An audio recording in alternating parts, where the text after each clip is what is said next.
बस माँ, अब बहुत हो गया। आज तक तुमने जितने गलत काम कहे मैंने सब किए। आज मैं एक सही काम करने जा रही हूँ।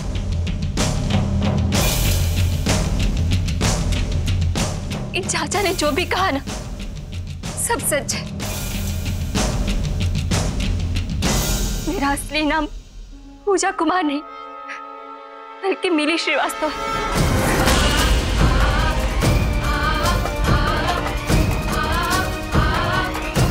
मैं और मेरी माँ बाराबंकी के नहीं बल्कि इलाहाबाद के।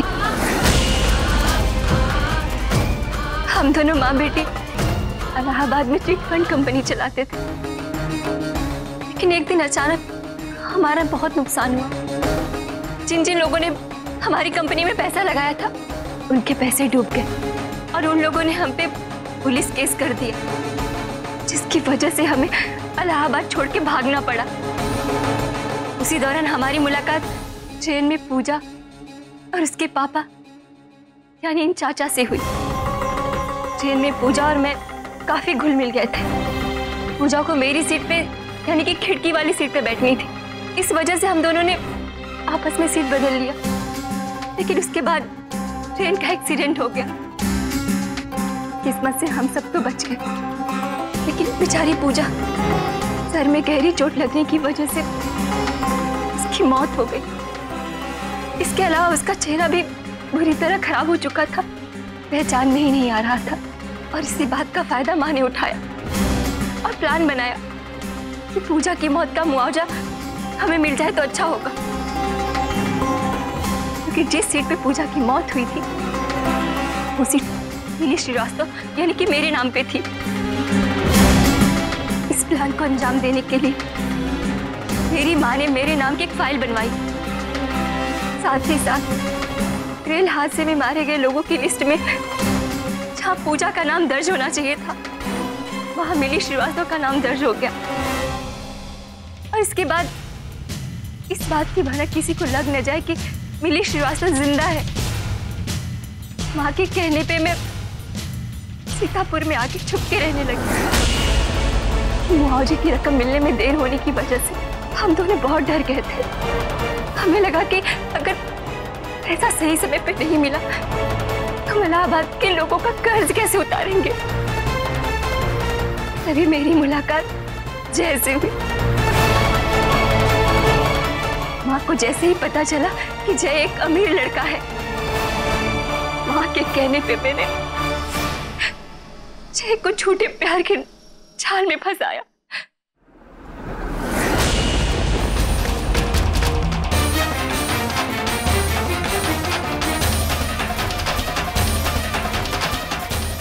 पैसों के लालच में। ये तो क्या कह रही है?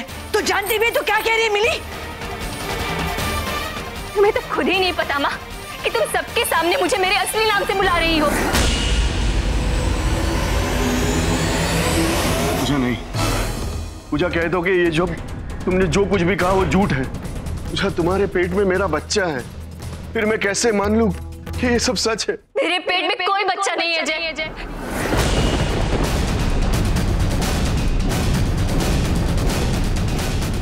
और ये सब मैंने अपनी माँ के कहने पे किया था। एक साथ दो नाव पे सवार थी मेरी माँ। एक तरफ पूजा की मुआवजे के चक्कर में और दूसरी तरफ मेरी झूठी प्यार की सच्ची कीमत वसूलने के चक्कर में थी। बचपन से मेरी माँ ने मुझे सिर्फ झूठ, धोखा, फरेब ये सारे गुण सिखाए, जिन्हें मैं अनजाने में ही ईमानदारी से सीखती गई। लेकिन आज पता चला ईमानदारी क्या होती है। जो माँ का असली चेहरा देखने के बाद मैंने जो भी किया कभी नहीं सोचा कि क्या सही है और क्या गलत।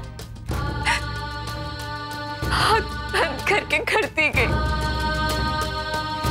सिर्फ इनके कहने पे।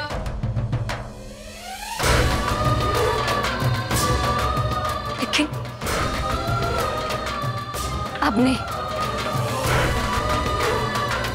मेरे पास इससे ज्यादा कहने के लिए और कुछ नहीं है जय।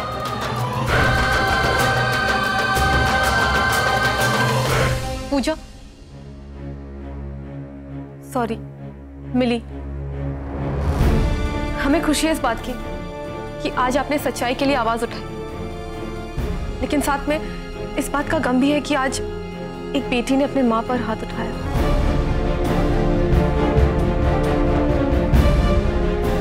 उषा जी, इस सब के लिए भी आप ही जिम्मेदार हैं। अगर एक मां बनने का फर्ज निभाया होता तो आज ये नौबत नहीं आती।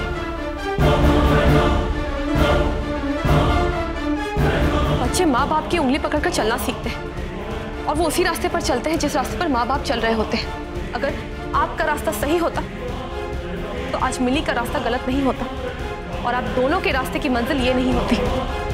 मिली, सच्चाई का साथ देकर, सच बोलकर और माफी मांगकर आपने सच्चाई के रास्ते पर एक पहला कदम रखा है। जब आप जेल से छूटेंगी तो इस जीवन की एक नए सिरे से ईमानदारी के साथ शुरुआत करेंगी। अब पछताने से कुछ नहीं होगा मैडम, अब आपका काम खत्म और हमारा शुरू होता है। अरेस्ट करो इन्हें। नहीं सर, हम सच कह रहे हैं, हमने कोई गुनाह नहीं किया। अरे ये लड़की तो पागल हो गई है, ये जानती नहीं है क्या बोल रही है। मेरा यकीन कीजिए। आप चलिए तो सही, हवालात में जाकर आपको खुद पता चल जाएगा कि आप कितना सच बोल रही हैं और कितना झूठ। पर आप ये गलत कर रही है। चलिए। आप फिक्र मत कीजिए चाचा जी, आपकी बेटी का मुआवजा हम दिलवाएंगे। धन्यवाद बेटा, तुम्हारा भी बहुत बहुत धन्यवाद।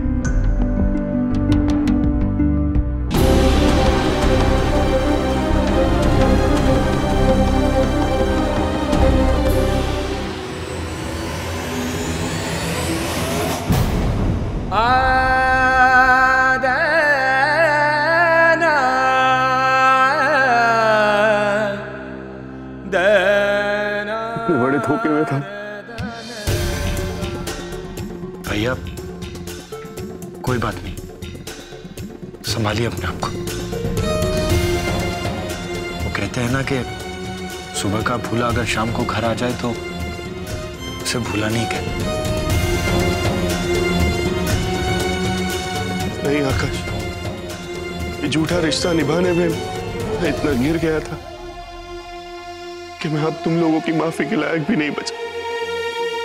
जय भैया, घर वाले तो आपको माफ कर देंगे, लेकिन उस माफी के कोई मायने नहीं है, क्योंकि आपने जो किया उसके लिए आप सबसे बड़े गुनहगार हैं, कनू भाभी की। तो आपको माफी भी उन्हीं से मांगनी चाहिए।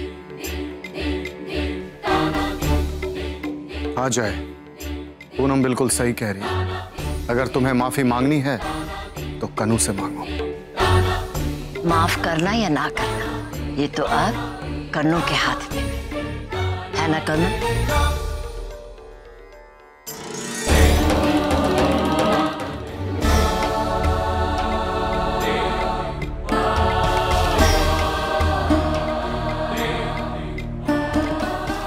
मैंने तुम्हारे साथ बहुत गलत किया, मुझे जो चाहे वो सजा दे दो, लेकिन मुझे माफ कर दो कन्नू, प्लीज। काश मेरे लिए इतना आसान होता आपको माफ करना, जितनी आसानी से आपने मेरा दिल तोड़ा। समझ करो कन्नू, प्लीज।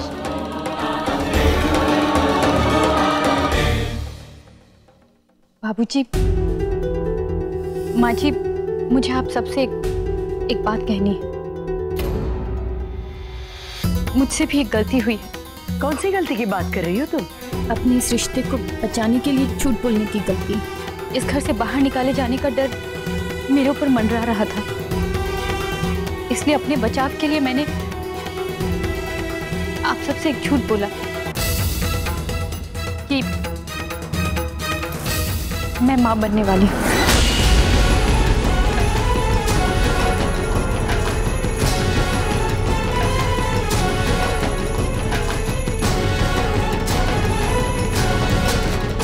भाभी, हम जानते हैं कि आपने गलत किया, लेकिन हम ये भी जानते हैं कि आपने जो कुछ भी किया है सिर्फ अपने गृहस्थी को बचाने के लिए।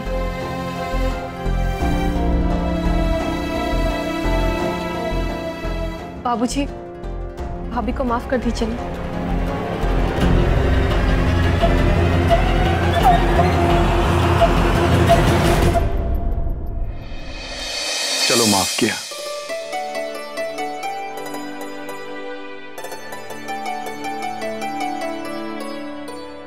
वाह, आज तो होलिका दहन में, और होलिका जलाने के पहले ही इस घर से बुराई जलकर नाश हो गई।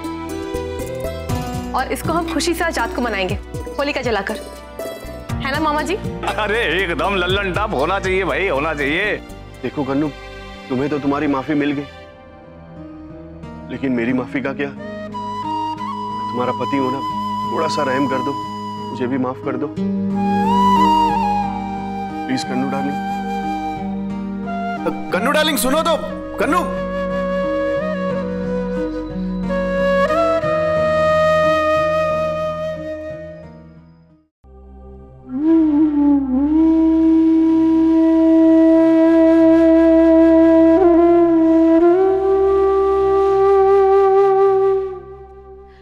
भाभी, आप अभी तक तैयार नहीं हुई?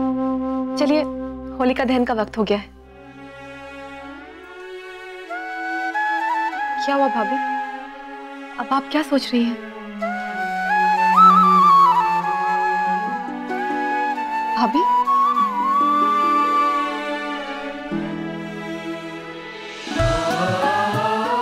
शुक्रिया पूनम, वो तुम ही थी जिसने मेरी सारी बुराइयों को भुलाकर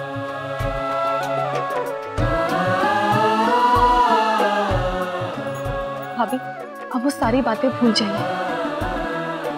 अब आप जय भैया के साथ नए सिरे से एक नई जिंदगी की शुरुआत कीजिए।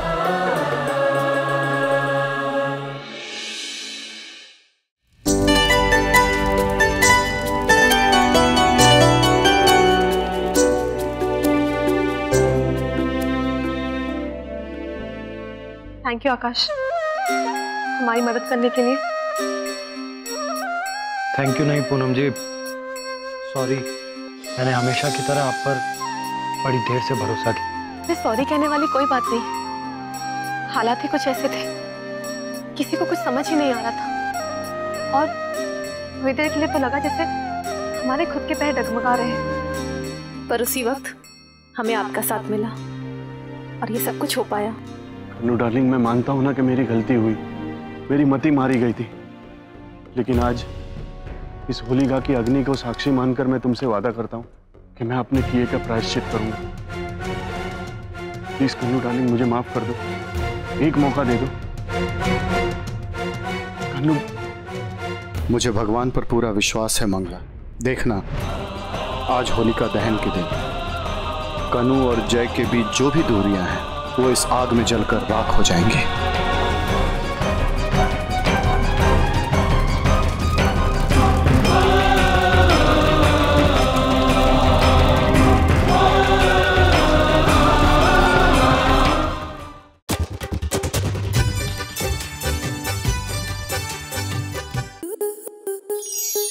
आपके मनोरंजन पर अब नहीं लगेगा कोई ब्रेक।